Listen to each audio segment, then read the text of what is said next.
it's interesting because I tell people this all the time, especially, I used to teach singing lessons here, and a lot of times I used to tell my students all the time before they would go and perform, like, it's a very normal thing to feel super nervous and, not confident at all, like you can't do it, and you start sweating and all that stuff. It took me years and years to gain the confidence to actually pursue this as a career, and but it's normal. It's normal to feel like that, and that's one thing that I have learned. I've definitely struggled, and I still do a little bit, really bad, like anxiety and stuff. Yeah. And what does that look like? Because that's one thing, especially now that the surface level talk is, mental health and da-da-da. But the more I see people interact with each other and the more I see people sort of actually behave, the more I see people do not even understand what anxiety, depression, what any of that stuff even looks like. So why don't you walk through some of that with me?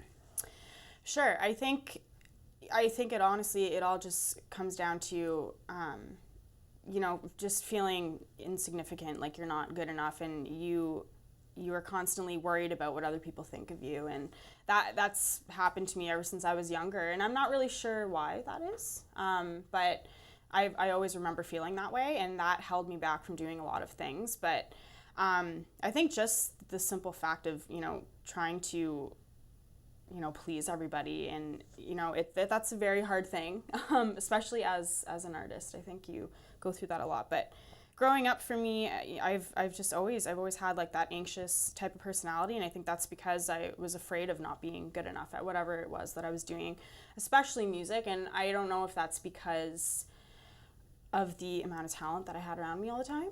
I don't know if I'm not really sure what it was, but I've always had it. I've always known it. And even, like I said, even today, I still have it, but now that I'm a little bit older, I've learned how to like deal with it and recognize it when it's happening. Mm-hmm. So it doesn't really hold me back from things as much anymore, because I can recognize, okay, this is what's happening to you, and you're okay, and you just have to keep going, and you're fine. You'll get out and you'll be fine. Right. But it's difficult, especially for young kids. I can't even imagine, because back then when I had it and I didn't really know what it was, I wasn't really sure what was wrong with me. And then you start developing the mentality of like, what's wrong with me? Why do I feel this way? Am I the only person that feels this way? And it's a spiral, right? So how long, and the question, the answer might be you're still trying to get there, but like, how long did it take you to stop waiting for permission to do shit? When I realized that, I think when I was giving up opportunities that I truly wanted, that I just wouldn't take because I was too scared.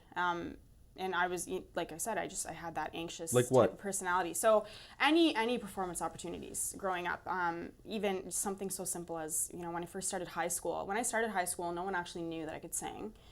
And I'd been singing forever, but I just did not want to get on stage, and I don't know why, but, missing out on opportunities to perform in the talent shows, or be a part of the, the choir, be a part of the, the musicals that were in school, like any outside opportunities for me to perform, I would always, either I was forced to go on stage and do it, or I would just, deny any opportunity. And I think it was when I started, seeing other people doing what I wanted to be doing, and I was like, it just makes you feel like crap either way. You're like, you give up the opportunity, right? Or you do it and you're scared, and it's like, what do you do? But you come to a point in your life where you have to decide, are you just gonna let yourself sit back and let someone else take your dream for you, or are you gonna go after it and do it? And I think that's sort of what happened to me. I think, I just watched everybody else take opportunities that were coming to them, and I just was standing still for a while. And you get to a point where you're like, so am I just going to sit here the rest of my life and, not do what I actually want to do and be unhappy? And as much, as anxious as I would feel and as nervous and scared as I was, it was worse watching, all those opportunities pass me by. And then I had to sit there and go, you gave that up, and that's on you. Like, you need to just go and do it. So